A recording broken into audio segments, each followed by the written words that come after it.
depressed, frustrated, sad, confused. You want answer. Let's talk.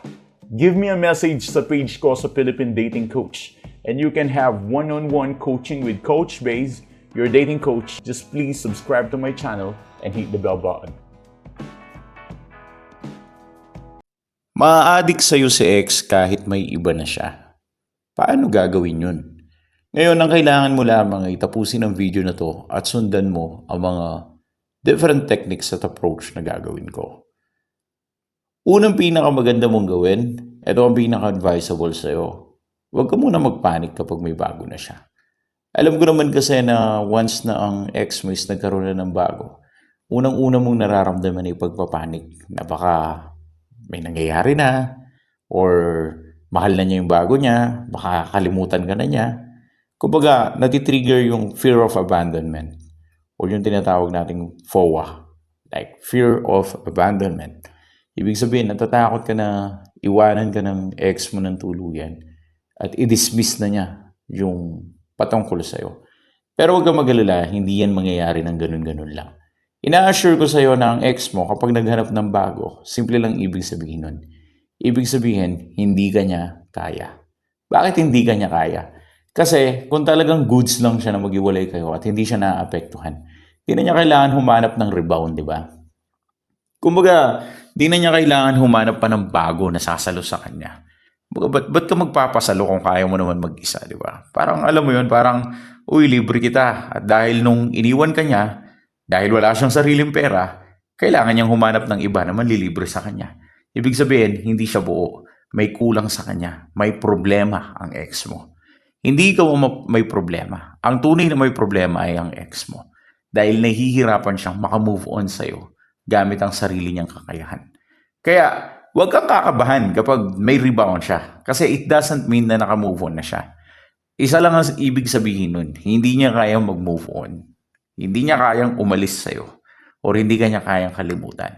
Kasi kapag nakahanap ng bago ang ex mo, it shows, pinapatunayan lang nito at pinapakita nito na mas malakas ka kaysa sa ex mo at may impact ka sa kanya. Number 2, kapag nalaman mong may bago ng ex mo bukod sa huwag kang magpanik, huwag kang kabahan, pangalawang gawin mo, huwag kang ma-insecure sa sarili mo. Baka naman kasi kinukumpara mo na yung sarili mo dun sa bago niya, di ba?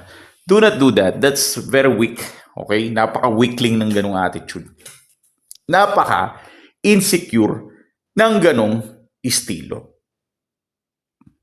Okay? Huwag mong gagawin yun.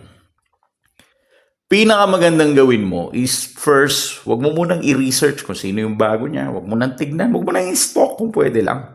Huwag ka nang gumawa ng ganun-ganun ba? Huwag mo namang gawin katawa-tawa yung sarili mo. Okay? Huwag mo na siyang i-stalk, huwag mo nang alamin, do not ask for more information para hindi ka na lang matrigger. Basta may bago siya, yun lang. At least hindi mas masakit. Hindi mo na kailangan makita kung ano yung tsura, kung ano yung muka. Basta may bago lang. Okay, we're goods. And let's all move on with that after that. Basta don't really mind it. So una mong gawin, huwag magpanic. At pangalawa, huwag kang masyadong ma-insecure sa sarili mo. Huwag kang mag-compare about yourself tungkol sa kanya. Ngayon, paano maa-addict sa'yo ang ex mo kahit may iba na siya? Hayaan mo mapariwara ang ex mo. Yun yung strategy ko. Kasi kapag napunta siya sa bago niya, tapos yung bago ng, halimbawa, ito yung ex mo, meron na siyang bago. Wala siyang ibang gagawin during the early days and early season, kundi ipagkumpara lang kung sino mas better sa inyong dalawa. At kahit anong gawin ng bagong rebound niya, or kahit may iba na siya, hindi pa rin ma-overcome yung lakas mo. Hindi niya kakayanin yun. Believe me, ang mangyayari nito, susubukan lang niya sarili niya na isatisfy yung sarili niya dito sa bago niyang kapartner. Pero ang ending, wala siyang mapapala, wala siyang mangangata. Dahil ang ending, kapag nino-contact rule mo siya during the rebound time, kapag binigyan mo siya ng time, pinakita mo sa ex mo na hindi ka insecure, hindi ka takot sa bago niya, you're more confident on yourself, that will give an indication to your ex na mas better, much better, at mas more confident ka kumpara dito sa bago niya. Ngayon, habang itong ex mo lunod na lunod sa bago niya, nagsuswimming sa bago niya, at the same time nata-turn off din siya sa bago niya. Mamimiss ka niya. Kasi the more na nakikipag-banding siya sa bago niya, the more na maaalala ka niya. The more kasi na nakikipag-banding siya sa bago niya, the more na nagko-compare siya. Parang di naman ganito yung nakasanayan ko dati. At the end of the day, hahanap-hanapin niya yung nakasanayan niya. Isa yan sa mga sikreto na hindi nyo alam. Akala nyo kasi porket may bago na siya, kakalimutan na kayo. Mali kayo doon. Hindi ganun nangyayari to, okay? Kadalasan, kapag may bago na siya, mas lalo niyang nare-realize na kailangan ka niya. Kasi the more na may mas bago siya, the more na mas napapalayo siya sa'yo. The more na mas nare-realize niya na mas better ka. Much better ka.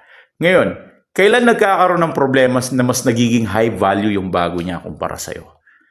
Kailan, coach, bakit dumarating sa punto na parang feeling ko yata mas high value na yung bago niya kaysa sa akin?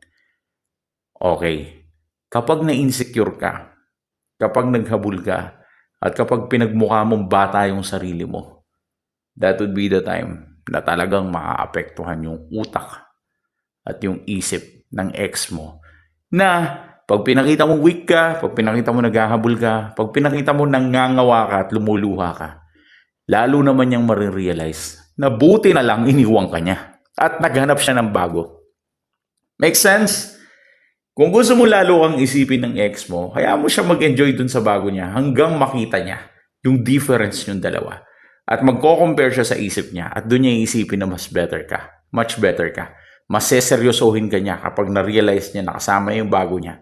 At yung dati niyang nararamdaman sa'yo, hindi niya maramdaman sa bago niya.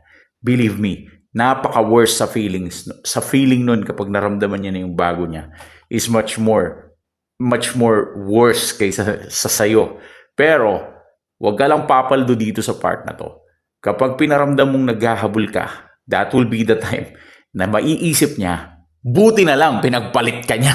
Dahil kung di ka niya pinagpalit, edi sana karelasyon niya ngayon loser pa rin na tulad mo. Di ba? So, kung ayaw maging loser sa mata niya, kung ayaw mo magmukhang tanga sa mga mata niya, pakitaan mo siya ng angas na hindi niya kakayanin. Pakitaan mo siya ng lupit. Pakitaan mo siya ng level na nandun ka sa taas na hindi ka niya ma-reach, hindi ka niya maabot. And that is just to let her go or let him go. Diba? Pero for full strategy, I advise, bigyan nyo ako ng message sa page ko sa Philippine Dating Coach. One-on-one coaching will give us the best advice that we really need, especially regarding the situation for phone call advice. Thanks for watching.